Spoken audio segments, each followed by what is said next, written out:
नमस्कार दोस्तों, किस्मत सवारे में आपका स्वागत है। मैं हूं आपकी होस्ट एंड दोस्त खुशबू जैन और हमारे साथ है भारत के सुप्रसिद्ध ज्योतिषाचार्य आनंद जी। नमस्ते आनंद जी। नमस्कार खुशबू जी। नमस्कार दर्शकों, कल हमने जाना था कि कालसर्प क्या होता है और कालसर्प योग कैसे बनता है। जब कुंडली में राहु और केतु के बीच 7 ग्रह आते हैं तो कालसर्प योग बनता है। आज हम आनंद जी से जानेंगे कि कालसर्प योग से बचने के लिए मतलब उसका निराकरण और निवारण हमें कैसे करना चाहिए। लेकिन उससे पहले मैं आपको बताना चाहूंगी कि ये कार्यक्रम सिर्फ आपके लिए बनाया गया है, आपकी समस्याओं का समाधान करने के लिए। कैसे करें अपनी समस्याओं का समाधान, उसके लिए हमें हमारी स्क्रीन पे जो नंबर फ्लैश हो रहा है उस पर संपर्क करें। उस पर संपर्क करने से आपकी समस्या का समाधान अवश्य होगा। आनंद जी, हमने जाना था कि कालसर्प योग क्या होता है, लेकिन हम ये जानना चाहते हैं कि इसके निराकरण के लिए हमें क्या करना चाहिए। देखिए दर्शकों, जैसे कि हम आपको कालसर्प योग के बारे में जानकारी दी, राहु के बारे में जानकारी दी, आज हम कालसर्प योग के निवारण की चर्चा करेंगे। अब कालसर्प योग को आपने समझ तो लिया, लेकिन निवारण कैसे होगा। निवारण के लिए सबसे पहले क्या होता है कि अलग अलग तरह से निवारण होता है। मंत्र से, तंत्र से, यंत्र से, पूजा से, पाठ से, दान से, बाकी इन सब चीजों से बदलता है, उसका निवारण होता है। तो सबसे पहले आपको यदि जो ज्योतिष मान्यता है या ज्योतिष की धारणा है कि ये जो है वो नदी किनारे, किसी भी नदी किनारे, यदि गंगा के तट पे, यमुना के तट पे या किसी भी नदी किनारे, नर्मदा के तट पे, इसकी सबसे पहले शांति होती है। तो सबसे पहले जब आप किसी भी ग्रह की शांति कराना चाहते हैं, किसी भी ग्रह का निवारण करना चाहते हैं, तो आपको किसी पवित्र नदी के तट पे जाना होता है। जी, पवित्र नदी, हमारी जो 7 नदियों को हम पवित्र नदियां मानते हैं, गंगा, जमुना, कावेरी, इस टाइप से जो हमारी सरस्वती, जो ये 7 नदियां होती हैं, उन 7 नदियों को हम बहुत पवित्र नदियां मानते हैं। हम इनको नदियों को माता बोलते हैं। तो 7 नदियों में किसी भी नदी के स्थान पे सबसे पहले इसका निवारण होता है। दूसरा निवारण होता है इसका शिवलिंग के, क्योंकि राहु का संबंध सांप से होता है, जैसे हमने लगातार बताया। तो इसका जो निवारण होता है वो जो 12 प्रकार के जो ज्योतिर्लिंग है, उसमें सबसे बड़ा जो ज्योतिर्लिंग इसमें कालसर्प योग के लिए है, जो नासिक के पास त्र्यंबकेश्वर है। नासिक के पास जो त्र्यंबकेश्वर है, उसको वहाँ सबसे महत्वपूर्ण कालसर्प योग का निवारण होता है। अब सबसे पहले तो कोई भी किसी भी ज्योतिष के पास जाएंगे तो सबसे पहले आपको नासिक के पास त्र्यंबकेश्वर की एडवाइस आपको मिलेगी और आप वहाँ जा सकते हैं। और वहाँ पूरा गांव इसी काम के लिए प्रसिद्ध है। पूरे गांव घर घर में पूरे पंडित लोग हैं और यही वहाँ का व्यवसाय है और यही उस काम के निवारण के लिए हर व्यक्ति त्र्यंबकेश्वर जाता है या फिर भगवान शिव के दर्शन करने जाता है, ज्योतिर्लिंग के दर्शन करने जाता है। तो 2 कामों के लिए त्र्यंबकेश्वर प्रसिद्ध है। एक तो भगवान शिव के 12 ज्योतिर्लिंगों में से एक ज्योतिर्लिंग है और दूसरा ये कि शिव वहाँ उस ज्योतिर्लिंग पे कालसर्प योग का निवारण होता है। दूसरा ये होता है कि जहाँ भी सूर्य कुंड होते हैं, जहाँ भी पवित्र नदियाँ होती है, उसके समक्ष भी कालसर्प योग का निवारण होता है। जैसे क्या होता है कि आप उज्जैन में क्षिप्रा नदी जो है, क्षिप्रा नदी के तट पे भी जिनके पास पैसों की कमी होती है, समय अभाव होता है, वो क्षिप्रा नदी पे भी जाकर के अपना कालसर्प योग का निवारण कर सकते हैं। जी, बोलते हैं कि महाकालेश्वर में भी जाके कालसर्प योग का निवारण हो जाता है। ऐसा है कि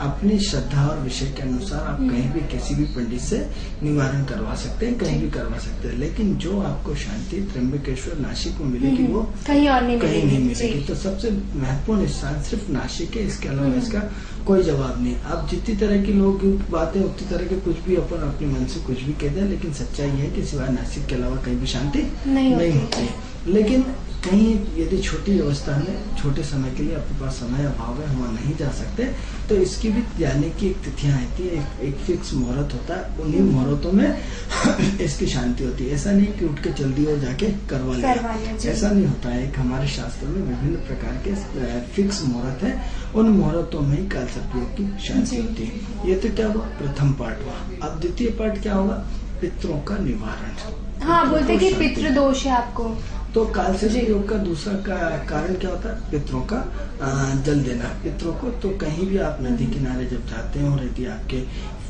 पिता के नाम से, आपके बुजुर्गों के नाम से आप एक काम करें, किसी भी ब्राह्मण से वो पिंडदान कराएं। वहां से उसका जो सबसे महत्वपूर्ण चीज है कि आप अपने पितरों को जल देते हैं, पितरों को तर्पण करते हैं, तो उसमें निश्चित रूप से आपके पितरों को आत्मा की शांति मिलती है और वो स्वर्ग में जाते हैं और स्वर्ग में जाकर के आपका आशीर्वाद देते हैं। तो सेकंड निवारण किसके द्वारा? अपने पितरों के द्वारा। लेकिन जब भी आप कहीं किसी देव स्थान पर जाए और वहाँ पवित्र नदी हो तो किसी ब्राह्मण से इस तरह से कोई भी कर्मकांड करवा ले, और यदि कर्मकांड नहीं कर सकते तो खुद ही अपने पितरों को वहाँ जल दे दे, क्योंकि पवित्र नदियों के किनारे जो पितरों को जल दिया जाता है वो सीधा सीधा हमारे पितरों को मिलता है और उनसे उनका कल्याण होता है, वो सीधा स्वर्ग में जाते हैं, देवताओं में उनको स्थान मिलता है। तो जल देने का कोई तरीका होता है? मतलब एक्चुअली क्या होता है, इसमें दो तरह की होती है। एक होता है कि दो पीढ़ियों का जन्म मिलकर के तीसरी पीढ़ी का निर्माण होता है। जैसे एक लड़का और एक लड़की, तो एक माता और एक पिता और पिता की पूरे खानदान की स्थिति, तो उसके भाई बंधु फलाना ठिकाना चाचा काका बाबा मामा सब, दूसरा माँ और माँ की पूरी फैमिली। तो इसमें दो तरह का होता है कि एक तो 7 बार मातृ पक्ष का और 7 बार पितृ पक्ष का और 7 बार पूरे जन कल्याण हितार्थ। क्योंकि हमने आपको अपने एपिसोड में पिछली बार समाज हमने लिया है, हाँ पिछली बार भी एपिसोड में हमने आपको बताया था कि जो कोई व्यक्ति अज्ञानता में मर जाता है, कहीं हो जाता है, उसका वो नहीं हो पाता, तो आप 7 बार कहीं भी जा रहे हैं तो उसका भी एक मोक्ष हो जाता है। जी, मतलब जो दुर्घटनावश जिनकी डेथ हो जाती है। तो क्या है कि 7 बार माता के नाम से, 7 बार पिता के नाम से, 7 बार सर्वभवन्तु सुखिनः पूरे ब्रह्मांड के लिए, 7 7 14 7 21 बार तर्पण किया जाता है। और इसका ऐसा ओम पितृदेवताभ्यो नमः, ओम पितृदेवताभ्यो नमः, सुधा यहाँ हथेली पे रख के पानी और ऐसा तिरछा यहाँ से छोड़ा जाता है, ऐसा पितृ लेके आके। ठीक है, तो ये हो गया आपका सेकंड निवारण। अब तीसरा निवारण क्या होता है कि हमारे हिंदू धर्म बड़ा पवित्र धर्म है, ऐसा ग्रंथ धर्म कहीं भी आपको नहीं मिलेगा, हमारे हर चीज को स्थान दिया गया है। तो हमारे गणेश चतुर्थी के बाद 16 दिन का 16 प्रकार का श्राद्ध आता है। उन 16 दिन में 16 प्रकार के श्राद्ध में जब भी श्राद्ध आता है तो अपने पितरों को टोटल उस समय तर्पण करें। दर्शक हमसे लाइन पे जुड़ रहे हैं। हेलो हेलो, हाँ जी, आप कहाँ से बोल रहे हैं? मैं प्रोफेसर कॉलोनी से बात कर रही हूँ। जी, ये प्रोफेसर कॉलोनी से बात कर रही हैं। जी बताएं, आप किसके बारे में जानना चाहते हैं? बोले थोड़ा सा। जी, मेरा नाम कंचन है, तो मेरे बारे में जानना चाह रही थी। जी जी जी, बताएं आपका जन्म समय बताइए हमें। 21 मई 1993। आप अपने मतलब टीवी की वॉल्यूम कम कर लीजिए, आपकी आवाज हम तक नहीं पहुंच पा रही है क्लियर। 21 मई मैम, 21 मई 1993। 1993। समय बोले, समय बताइए। समय थोड़ा सा कंफ्यूजन है, मतलब सुबह 6:45 से 7 बजे के बीच में कुछ है। 6:45 से कितने बजे के बीच में? 7 बजे के बीच में। 6:45 से 7, तो हम 7 मान के चलते हैं। 6:55 डाल देते हैं। जी, क्या पूछना चाहते हैं? 6:55। क्या जानना चाहते हैं आप? जी, मैं जानना चाहती हूँ कि मेरी शादी कब तक होगी। जी, कहाँ पे जन्म हुआ है? कहाँ पे जन्म हुआ है आपका? भोपाल में। भोपाल में हुआ है। आनंद जी, हमारी जितनी भी कुंडलियाँ आती है उसमें ये देखने को मिलता है कि मतलब सब अपनी शादी के बारे में जानने के लिए बहुत उत्सुक रहते हैं। देखिए, ऐसा है कि आपकी शादी की यदि हम चर्चा करें तो इस वक्त जो आपकी कुंडली हमें दिखाई दे रही है वो वृषभ लग्न की कुंडली है। लग्न में चंद्र, सूर्य, बुध और केतु विराजमान है। पंचम घर में गुरु, तीसरे घर में मंगल, 7वें घर में राहु और 10वें घर में शनि और 11वें घर में शुक्र। ये आपकी कुंडली की पोजीशन है। अब सवाल ये होता है कि आप जो है गुस्से के तेज हैं, जिद्दी हैं, एक्टिव हैं, कंफ्यूजन है, बहुत ज्यादा कंफ्यूजन रहते हैं, दिमाग दौड़ाते रहते हैं, अस्थिर रहते हैं, दिमाग में कुछ न कुछ उथल पुथल आपके लगातार चलती रहती है। कहीं न कहीं आप डिसीजन नहीं ले पाते, डिसीजन क्षमता आपकी बहुत ज्यादा कमजोर है। डिसीजन कमजोर लेने के कारण आप मतलब असमंजसता की स्थिति है, अनिर्णय की स्थिति हो सकता है। आपका किसी से प्रेम संबंध चल रहा हो, यदि प्रेम संबंध हो तो निश्चित रूप से उसमें बहुत ज्यादा कंफ्यूजन बना हुआ है। अब प्रश्न ये उठता है कि अक्टूबर 2014 से आपकी मंगल की महादशा खत्म हो रही है और मंगल की दशा 2024 अक्टूबर 2014 को खत्म हो रही है। यहीं से आपकी जिंदगी की नई शुरुआत होगी, क्योंकि अभी तक क्या है, आप में बचपना बहुत है, जिद्दीपन बहुत है, गुस्सा बहुत है और हर काम डिले होता है, मुसीबतों से होता है, परेशानियों से होता है, अनकंफर्टेबल रूप में होता है, आपको काम करने में मजा नहीं आता है। जैसा मजा आना चाहिए वैसा मजा बिल्कुल नहीं आता है। तो आपको घबराने की जरूरत नहीं है। 24 अक्टूबर 2014 से आपकी जिंदगी की पूरी दशा बदल जाएगी और राहु के स्ट्रक्चर में आ जाएंगे। जैसे ही राहु के स्ट्रक्चर में आएंगे तो वहां से आपकी शादी की चर्चा का दौर शुरू होता है और यूं मान के चलते हैं कि 2015 के समथिंग आपकी शादी की संभावनाएं बहुत ज्यादा बनती है, क्योंकि इसमें हमें शादी डिले दिख रही है, लेकिन उसके बाद भी इतना मजबूत रूप से न माने कि आपकी शादी इतनी जल्दी हो जाएगी, क्योंकि हमें शादी 2018 में दिखती है। 2018 के बाद तो बिल्कुल 99% फाइनल, लेकिन 2018 के पहले 50-50 है, हो भी सकती है और नहीं भी हो सकती है।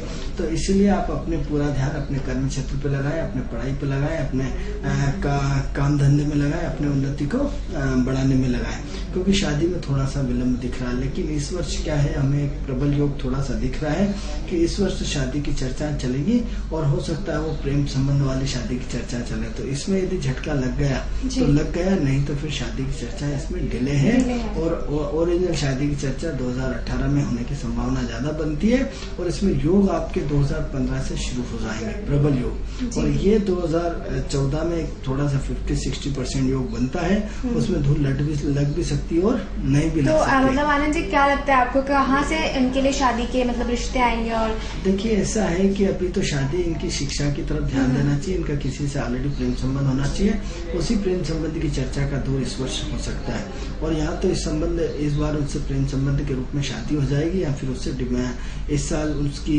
निराशा मिल सकती है, दोनों में से कुछ न कुछ होगा। लेकिन उसके बाद यदि ये 2017 तक यदि वो प्रेम संबंध के अनुरूप शादी हो गई तो हो गई, नहीं तो फिर इनको नया लड़का मिलेगा, इनको नई जिंदगी आएगी, नया सब कुछ होगा। इसलिए इनको शादी की तरफ ध्यान हटा करके अपने कर्म क्षेत्र पे पूरा ध्यान देना चाहिए जी। तो आनंद जी, हम बात कर रहे थे, आप हमें बता रहे थे कि कल्चर के निराकरण के लिए पितृ दोष के बारे में आप बता रहे थे। प्रथम आपको त्र्यंबकेश्वर की सलाह दी, सेकंड आपको किसकी सलाह दी, उसके निवारण के लिए सेकंड आपने बताया था कि किसी भी जो 7 नदियां होती हैं वहाँ पे जाके आप जल कुंड कराएं जी। तो क्या हुआ कि प्रथम आपको त्र्यंबकेश्वर, सेकंड आपको नदी किनारे पूजा पाठ का सीधी ली।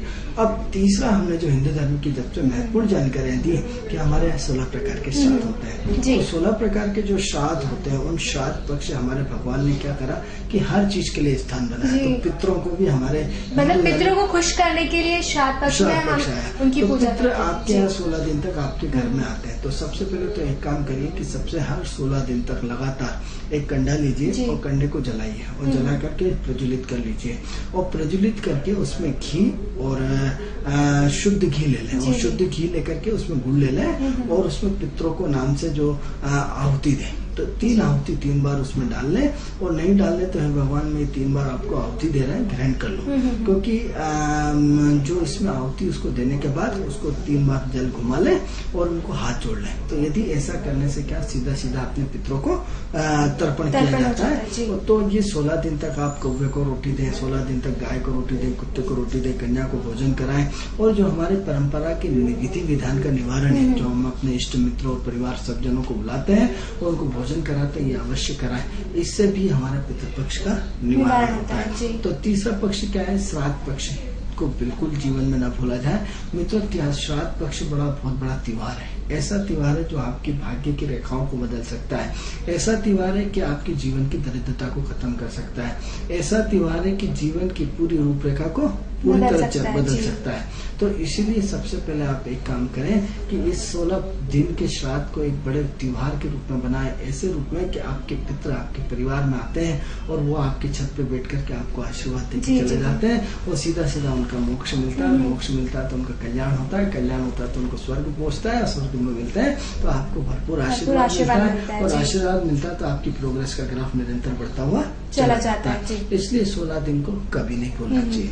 तो तीसरा पक्ष क्या हुआ कि यदि आप किसी अच्छे योग्य ब्राह्मण को 16 दिन तक बुला करके उसको हवन करा करके कन्याओं को भोज करा करके अपने समस्त पितरों के नाम से आहुति दे करके सीधा सीधा यदि 16 दिन का यज्ञ करते हैं तो इससे अच्छी बात कोई नहीं सकती। आपके जीवन में वो प्रगति होगी मित्रों। ये 16 दिन का चमत्कार आपको ऐसा देखने को मिलेगा कि जिसकी कल्पना भी नहीं की जा सकती। तो मित्रों, श्राद्ध पक्ष जब भी आता है अपने जो पितर हैं उनको खुश करिए, उनके नाम से आप श्राद्ध मतलब पूजा पाठ करिए, यज्ञ कराइए। तो आपका जो आगे का फ्यूचर है और जो आपके पितर हैं वो उनको भी खुशी मिलेगी, पिंडदान हो जाएगा जी। पिंडदान होगा, पिंडदान के बाद उनका हवन होता है, तो ये सीधा सीधा उनको मिलता है। जी, एक और दर्शक लाइन पे जुड़ रहे हैं। हेलो हेलो, हाँ जी, आप बताएं आप कहाँ से बोल रहे हैं? भोपाल से बोल रहा हूँ। जी, भोपाल में कहाँ से बोल रहे हैं आप? भोपाल में बैरागढ़ से। जी बैरागढ़ से बोल रहे हैं जी। बताएं आप अपना जन्म समय बताएं और जन्म दिनांक बताएं हमें। जन्म समय है 5 बजे कितने? और जन्म तिथि है 27/10/1980। 27/10/1980। 1980। 80 जी जी। समय बताइए वापस से। अपना 5 बजे सुबह ही शाम? सुबह हुआ है या शाम को हुआ है? 5 बजे। 5 बजे हुआ है सर। सुबह हुआ है? आपकी आवाज हमें क्लियर नहीं पहुंच पा रही है। आप हमें सुबह हुआ है इनका जन्म। कहाँ पे हुआ है? कहाँ पे हुआ है आपका जन्म? झांसी। झांसी में हुआ है। क्या जानना चाहते हैं आप? नौकरी में तरक्की कब होगी? जी ये जानना चाहते हैं कि इनकी नौकरी में प्रोग्रेस के क्या चांसेस है और कब होने वाली है। आप बने रहिए हमारे साथ, हम आपको बता रहे हैं थोड़ी देर में। जी। झांसी।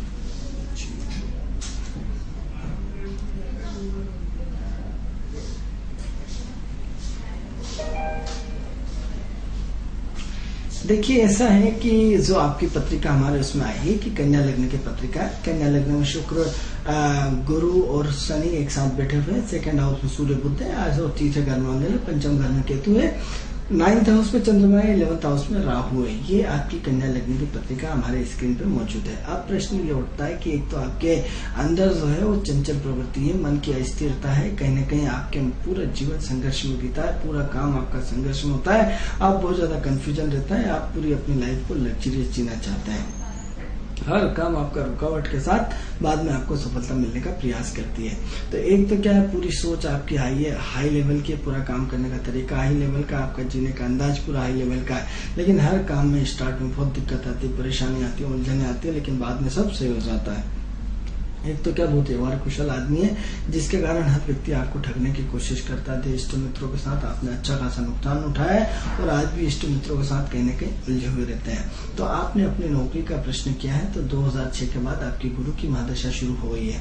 अब गुरु की महादशा शुरू होने के साथ साथ क्या है कि इस वक्त आपने बहुत मेहनत और काफी संघर्ष किया, दिमाग बहुत दौड़ाते हैं। 2005 से तो 7 से तो लगातार एक्टिव बने हुए हैं। तो कहीं न कहीं 2007 के बाद आपके कर्म क्षेत्र में काफी सुधार आना चाहिए, और सुधार आने के साथ साथ कहीं न कुछ न कुछ चेंज लगातार आया होगा, ऐसा हम मानते हैं। तो चूंकि आप अपने जीवन में देख लीजिए कि लगातार 2007 से आपका ग्राफ पहले से तुलना में कुछ न कुछ लगातार बढ़ता हुआ चला जा रहा है।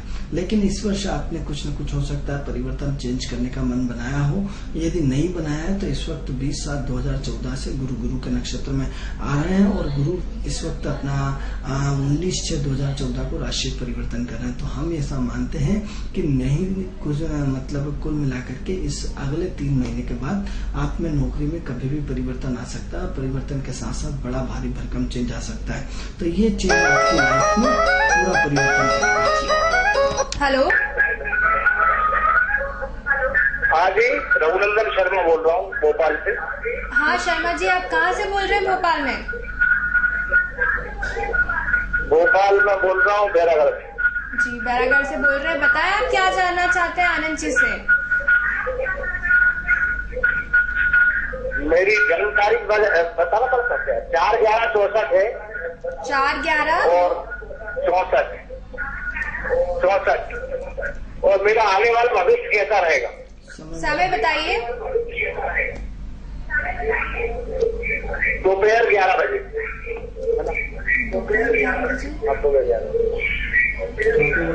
कहाँ पर हुआ है आपका जन्म? मेरा जन्म हुआ है कचनारिया गाँव, सीहोर जिले। सीहोर की सिंगरौली? सीहोर में हुआ है इनका जन्म। जी आप हमारी स्क्रीन पे बने रहिए, हम आपको थोड़ी देर में ही बता रहे हैं।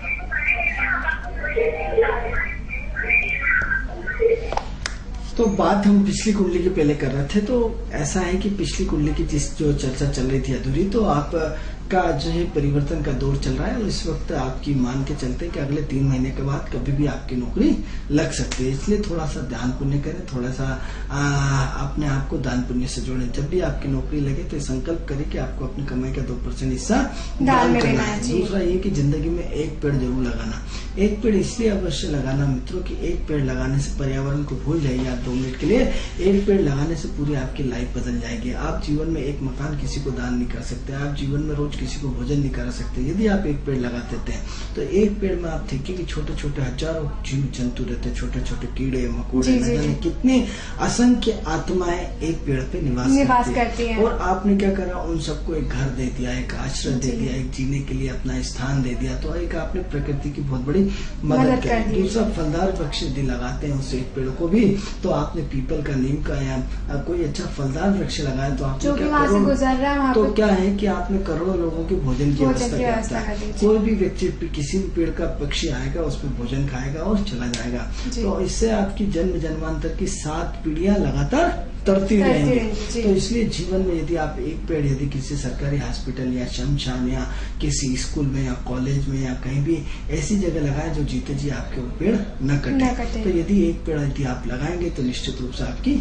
प्रोग्रेस होगी। अब हम बात करते हैं दूसरी कुंडली की, जो कि शर्मा जी की कुंडली थी। अब हम उन्हीं के बारे में चर्चा करते हैं। शर्मा जी आप अपनी कुंडली पे ध्यान दें।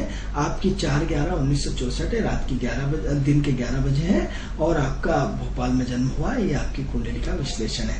धनु लग्न की कुंडली है। लग्न में आपका केतु बैठा है, तीसरे घर में शनि है, पंचम घर में गुरु है और 7वें घर में राहु विराजमान है, पंचम में 9th हाउस में मंगल है और 10th में शुक्र है और सूर्य और चंद्रमा 11वें और 12वें में बुध है। ये तो आपकी कुंडली की विशेषता है। अब हम बात करते हैं आपके प्रेडिक्शंस की। शर्मा जी आप गौर से अपनी पत्रिका देखिए कि आप बहुत विद्वान आदमी है, बहुत स्पष्टवादी है, किसी से दबते नहीं, अपनी बात पर दबंगता से रखते हैं, अपने काम करने की शैली का आपका अंदाज अलग है, आपका जीने का अंदाज अलग है, आपकी व्यवहार कुशलता अलग है। आपकी हम जितनी तारीफ करें शर्मा जी उतनी कम है, क्योंकि कुंडली की स्ट्रेंथ बहुत अच्छी हमें दिखा रही, क्योंकि आप अपने आगे किसी को जीतने नहीं देते हैं। आप बहुत शार्प माइंड है, बहुत क्विक डिसीजन लेते हैं, बहुत इतना तेज गति से डिसीजन लेते हैं कि आप सोच भी नहीं सकते हैं। तो क्या है, आप अपने विषय के प्रकांड पंडित हैं। जब आपको गुस्सा आता है तो आपके गुस्से के आगे कोई टिक नहीं पाता। इतना तेज गुस्सा आता है कि जिसकी कि आप सोच भी नहीं सकते। अब प्रश्न ये उठता है शर्मा जी कि 2002 से आपकी बुध की महादशा शुरू हो गई। अब बुध की महादशा 2 शुरू हो गई तो 2005 से हम ऐसा मानते हैं कि आपके कर्म क्षेत्र में काफी बदलाव आया, काफी चेंज आया।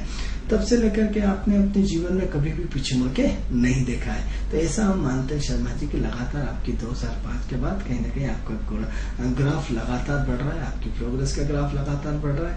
आपको नॉलेज बहुत अच्छा है, आपका ज्ञान बहुत अच्छा है, आपकी एक्टिविटी बहुत अच्छी है, आपका जीने का अपना अंदाज बहुत आता है। क्योंकि क्या है कि आप अपने सामने किसी को भी टिकने नहीं देते हैं, इसलिए लगातार एक्टिव बने रहते हैं, लगातार अपनी एनर्जी का फ्लो बना के रखते हैं, सबको दिमाग से खेलते हैं। दिमाग की पूरी तासीर आपके ऊपर जितनी खतरा है कि आपके सामने, आपके दिमाग के उपज के सामने कोई भी टिक नहीं रहा है। तो अब ऐसी कंडीशन में शर्मा जी की आपकी राह अभी जो वर्तमान समय में है, बुध में राहु का अंतर चल रहा है, जो आपको बहुत ज्यादा कंफ्यूजन पैदा कर रहा है, बहुत सारी परेशानियां पैदा कर रहा है। या आपके जो पार्टनर है वो आपको कहीं ना कहीं उल्लू सीधा कर रहा है, या वो आपसे पैसे ले लेते हैं और आपका पैसा रिटर्न नहीं कर रहा है। ऐसी उलझने हमें दिखाई दे रही है। या हो सकता है पैसे न लाओ तो मानसिक रूप से उनसे आपको पीड़ा पहुंच रही है, मानसिक रूप से कहीं न कहीं अपने लोगों से तकलीफ हो रही है। हो सकता है आपके मित्र ना हो, आपके परिवार वाले हो, लेकिन कहीं न कहीं आपको अपने लोग कहीं न कहीं कुछ न कुछ थोड़े समय से परेशान कर रहा है। तो इस वक्त थोड़ा सा जिसकी वजह से आपको गुस्सा आ रहा है, जिसकी वजह से चिड़चिड़ापन बढ़ रहा है,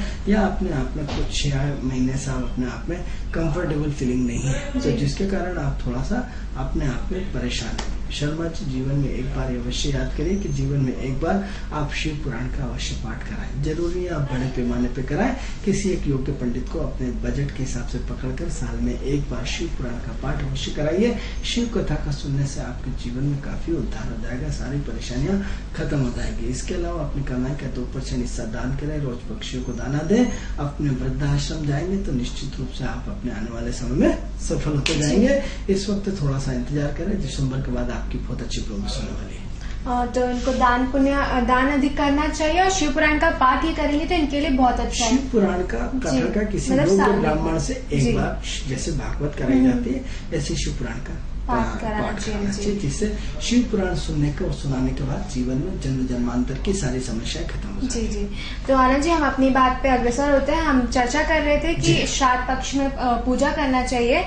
जी, तो उसी को आगे बढ़ाते हैं। जी, तो सवाल ये हो रहा है कि हमने प्रथम पार्ट आपको क्या बताया कि आप त्र्यंबकेश्वर नासिक जाइए। दूसरा पार्ट, किसी भी नदी स्थान किनारे आप अपने पितरों को जल दीजिए, पितरों का पाठ कराइए।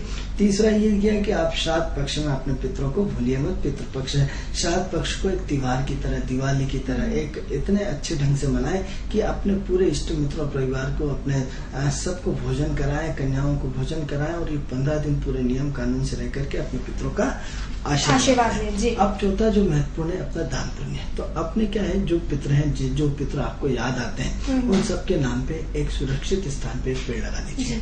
क्योंकि मित्रों, एक पेड़ लगाने से आप कितने जीव आत्माओं को जन्म देते हैं, कितने जीव आत्माओं को सहारा देते हैं, कितनी जीव आत्माओं के लिए भोजन करते हैं, जीव आत्माओं की रक्षा के लिए आप एक स्थान देते हैं। क्या होता है, आप सीधी सीधी ईश्वर की मदद करते हैं।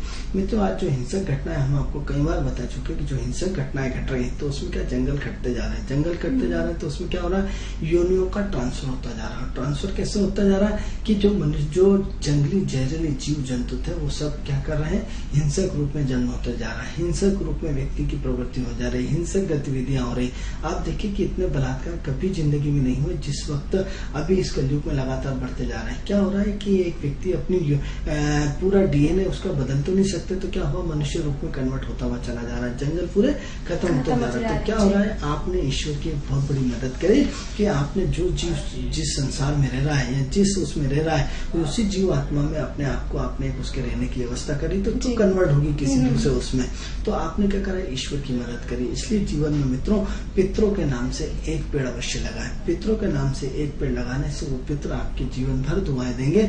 यदि नहीं भी देंगे तो जो उस पेड़ पे रहेगा, रुकेगा जीव आत्मा, क्योंकि सब में जीव आत्मा रहती, सब में दुआएं रहती है, ईश्वर दुआएं देता है। तो आपकी क्या है, वो हजारों लाखों जीव आत्माएं आपके लिए दुआएं करेंगी, ईश्वर आपको दुआएं करेगा। क्योंकि आपने यहाँ 2 काम कर रहे हैं। एक तो आपने उनके रुकने की व्यवस्था का प्रबंध किया, मतलब आपने उनको घर दिया, दूसरा खाने की व्यवस्था कर रहे हैं, उनकी परमानेंट व्यवस्था पीढ़ी दर पीढ़ी उनकी चलती रहेगी। हम रहें या ना रहें, लेकिन वो पेड़ अवश्य रहेगा, हमारी 7 पीढ़ियों को लगातार तारता रहेगा, जिससे हमें पितरों का आशीर्वाद मिलेगा। तो क्या होता है कि उस पितरों का, उसमें क्या होता है, कौवे को हम अपना पितृ मानते हैं। तो क्या होता है, वो कौवा भी निश्चित रूप से उस पेड़ पे रहेगा। तो क्या करा आपने, अपने पितरों को आपने वहाँ एक घर दिया, आपने निवास दिया, आपने उनको एक रहने की जगह दी, जिसको हम कौवे के रूप में पितरों को पूछते हैं हिंदू धर्म के हिसाब से। तो आपने क्या करा, एक पेड़ लगवा करके उसको एक विधि विधान से उसके रुकने, रहने, खाने पीने की व्यवस्था कर दी।